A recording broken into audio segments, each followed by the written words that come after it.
ఈసారి మన ప్రభుత్వం వస్తుంది 30 ఏళ్ళు మనమే పరిపాలిస్తాము అని చెప్పేసి జగన్ గారు మాత్రం వస్తాడండి ఈసారి పక్కాగా. ఎందుకంటే ఏ మోసాలు లేకుండా ఉంటే ఆయన వస్తాడు. ఎందుకంటే ఆధార్ నిర్మాణం జనాలకు ఎక్కువగా ఉంది. మాకు పింఛన్ 55 ఏళ్ళకి అన్నాడండి, మాకు ఇప్పుడు 60 ఏళ్ళు, ఇంతవరకు ఏమీ లేదు. మరి ఆ ఉద్దేశంతోనే చేసాం. ప్రతి ఒక్కటి చేస్తానంటేనే అందరు ఆస్తే వేసారు, ఏమీ లేదు. ఇస్తే మంచిది. మా ప్రభుత్వంలో 90% పథకాలు మేము అమలు చేసాము. కూటమి ప్రభుత్వం వచ్చిన తర్వాత సూపర్ 6 అన్నారు, ఏమీ అమలు చేయట్లేదని కూడా జగన్మోహన్ రెడ్డి గారు అంటున్నారు. ఏం అమలు చేసి ఏమైనా ఉంటే ఒక పింఛన్ ఒక్కటే నాకు కనబడుతుంది. నేను తిరుగుతాను కాబట్టి ఆటోలో కూడా అనుకుంటారు జనాలు, ఏం చేస్తున్నాడు అంటే, ఏం చేస్తున్నాడు ఆ పింఛన్ ఒకటి ఇస్తున్నాడు, అంతమించి చేయలేదు, అమ్మఒడి లేదు, ఏమీ లేదు. జగన్ గారు ఉంటే అమ్మఒడి వచ్చింది, పింఛన్లు వచ్చినాయి, పేద పేదలను చూసేవాళ్ళు, ఇంటికి వచ్చి పొద్దున్న ఇచ్చేవాళ్ళు అని చెబుతున్నారు. అంటే ఈ పథకాలు అమలు చేయాలంటే రాష్ట్ర ప్రజాన ఖాళీగా ఉంది. ఆయన తెలుసు కదండి ఖాళీగా ఉందని తెలిసి మరి అన్ని హామీలు ఇచ్చి ఇవ్వాలా నా వల్ల కాదని అంటున్నాడు. మరి జనాలు తెలుసు కదా ఇట్లాగే చేస్తున్నాడు ఏనా ప్రతిసారి. మరి ఏంటి జగన్మోహన్ రెడ్డి గారు ప్రజల్లోకి వస్తా అంటున్నారు, మరి ఇలా రావటం వల్ల వైఎస్ఆర్ కాంగ్రెస్ పార్టీ పుంజుకునే అవకాశం ఉంటుందంటారా? పక్కాగా ఉంటుంది, అందులో డౌటే లేదు. ఏంది అంత నమ్మకం? అంతే, ఆయన చేశాడు, తిన్నాము. ఈయన అబద్ధం ఆడకూడదు. మేము ₹1 తినలేదు వీళ్ళ దాంట్లో, ఈ రోజుకి కూడా చూస్తున్నా. ₹1 బిళ్ళ ఏంటో తెలియదు, ఆయన దాంట్లో నేను తిన్నాను. అభిమానం ఉంది. ఆపరేషన్ చేశాడు, మనిషి కూడా చక్కగా మాట్లాడతాడు, గర్వంగా లేదు. ఒకళ్ళు ఒక రీతి. ఈయన పరిపాలన బాగుంది, మనస్తత్వం బాగుంది, అన్నీ బాగా చేస్తాడు. పేదలకు మాత్రం నెంబర్ 1, అందులో డౌటే లేదు. పోయినసారి కూడా ఆయన రావాలండి లెక్క అయితే. ఎవరు? జగన్ గారే రావాలి. ఎందుకంటే వాళ్ళ నాన్నగారు వాళ్ళు కూడా మాకు చాలా బెనిఫిట్స్ పొందాం. ఆరోగ్యశ్రీ కానీ అవి కానీ, ఆపరేషన్ కూడా ఫ్రీగా అయింది. లేదు ఎప్పుడైనా నేను చనిపోవాల్సింది నిజం చెప్పాలంటే ఆయన కృప వల్ల బ్రతికాం. ఇప్పుడు ఇలాంటివి కూడా బయట అడిగితే ఏం లేవండి అది ఇది అని అంటున్నారు, డబ్బులు పెట్టుకు చేయించుకోవాల్సి వస్తుంది. అంత స్మోహం మాకు లేదు.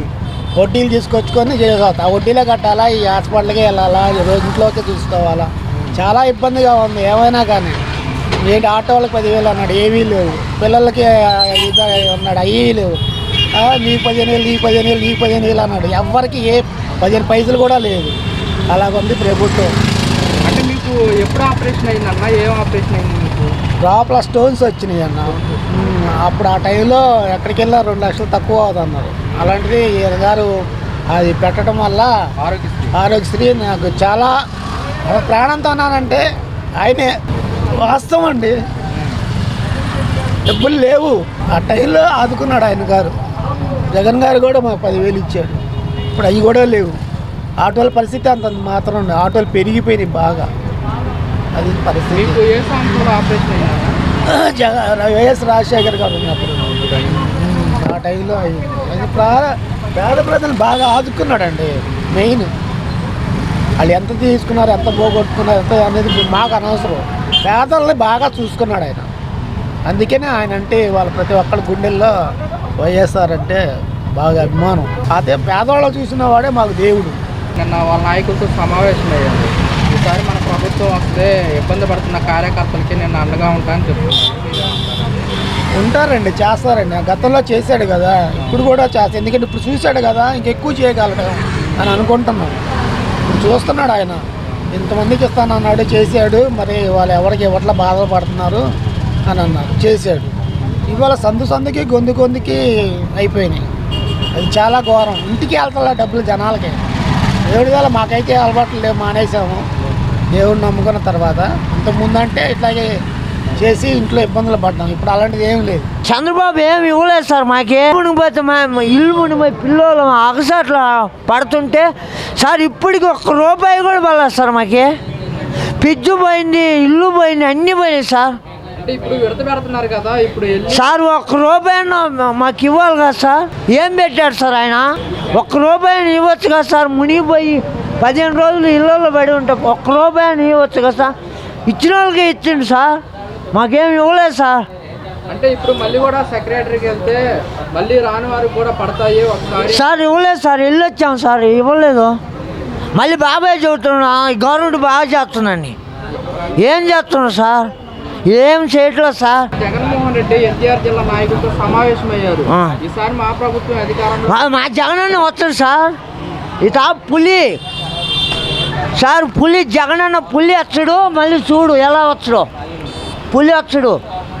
వైఎస్ఆర్ కాంగ్రెస్ పార్టీ చనిపోలేదు, మళ్ళీ వచ్చింది సార్. మా జగనన్న ఉంటే వచ్చే అప్పుడు ఇచ్చాడు మాకి.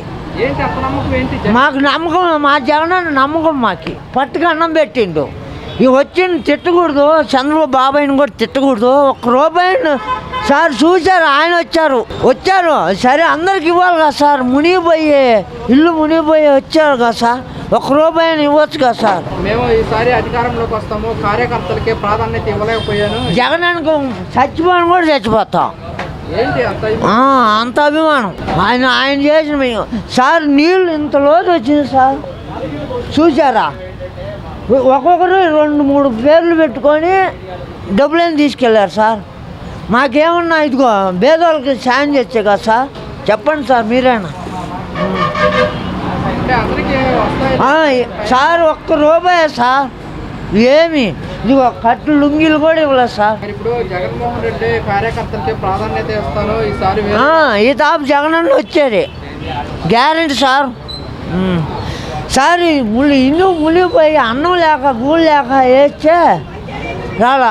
మోడీ తప్పుడు పని చేసిండు, లేకుంటే ఏడొస్తుంది సార్ అలాగా రాదు సార్. మరి వైఎస్ఆర్ కాంగ్రెస్ పార్టీ మీద వ్యతిరేకత వల్లే పట్టం కట్టారంటున్నారు కదా సార్. ఈ తాప ఏం సీట్లు వస్తాయి సార్.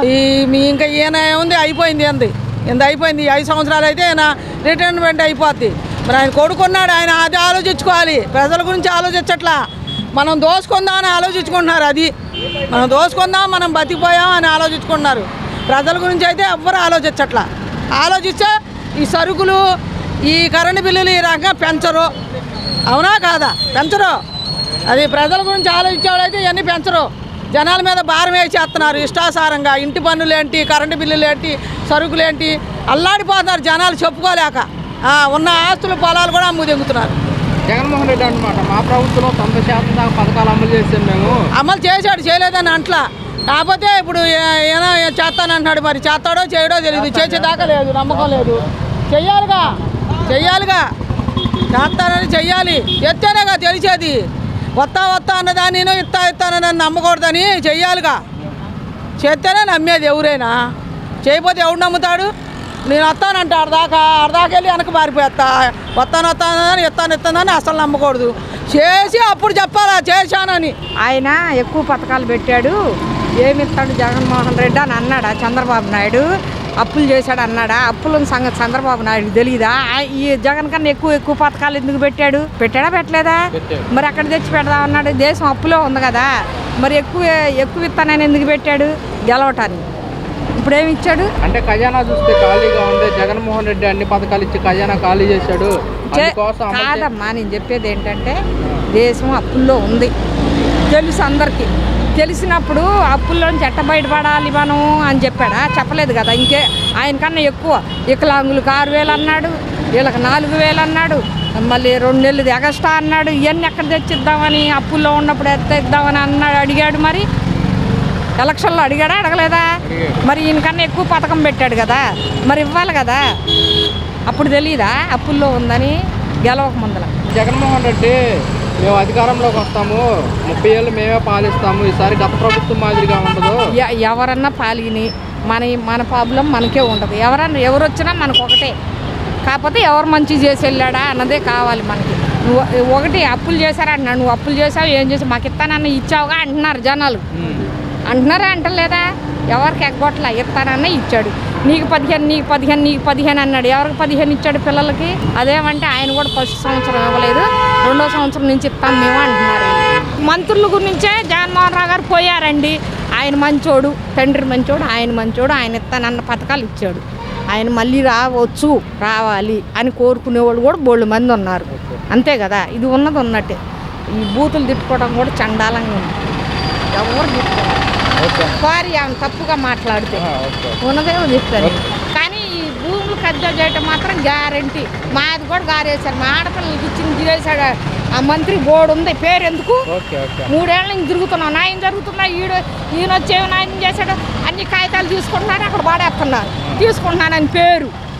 ఒక్కడికి న్యాయం చేసినట్టు కనపడతలే. మొన్న టీవీలో కూడా ఏడుతున్నారు, కాగితాలు తీసుకెళ్ళాము, అక్కడ పెట్టాము, అటు గురించే ఎత్తట్లేదు, తీసుకున్నామని పేరు. అంతేనా కదా? అలా అనిపిస్తుందమ్మా కూటమి ప్రభుత్వం పరిపాలన ఎలా అనిపిస్తుంది? పథకాల విషయంలో కానీ ఏం పథకాలు ఇస్తున్నాడు ఆయన? ఏం పథకాలు ఇవ్వట్లేదు, ఏమి లేదు. ఆయన ఎక్కిన కాంచి అందరూ ఇదే వ్యాపారాలుగా చాలా దెబ్బతింటున్నారు. ఎందుకు వచ్చాడు అనిపిస్తుంది. దాని మీద జగనే కరెక్ట్గా చెప్తాను, జగనే. ఏదైనా అమ్మఒడైనా ఏదైనా ఆయన బాగా ఇస్తాడు జగన్. వీళ్ళంతా జనాలంతా ఏం చేశారు? చంద్రబాబు నాయుడుకి వేశారు. అంటే చంద్రబాబు నాయుడు గారు ఎక్కువ పెట్టిన పథకాల వల్ల ఓట్లు వేశారంటారు. అంతే కదా. మరి ఇప్పుడు ఈ పథకాలు అమలు చేయాలంటే మరి ఖజానా చూస్తే ఖాళీగా ఉంది. జగన్మోహన్ రెడ్డి గారు అంటున్నారు మా ప్రభుత్వ అధికారంలోకి వస్తే ఈ పాటికి పిల్లలకి తల్లి ఇస్తారు, అమ్మఒడి ఇస్తారు, పింఛన్ ఇస్తారు, మరేంటి పింఛన్ ఇస్తారు. మరి ఆడపిల్లలకి 1500 ఇస్తానని చెప్పాడు. పోస్ట్ ఆఫీస్లో అందరి దగ్గర 200 కట్టించుకున్నాడు. మరి ఏమి ఇస్తున్నాడు ఆయన? ఏమి ఇస్తున్నాడండి? అంటే ఖజానా ఖాళీగా ఉంది కదా. ఏం ఖజానా ఖాళీగా ఉంది? అంత దొంగ ప్రజల దగ్గర డబ్బులు దొబ్బుతానికి చేస్తున్నారు.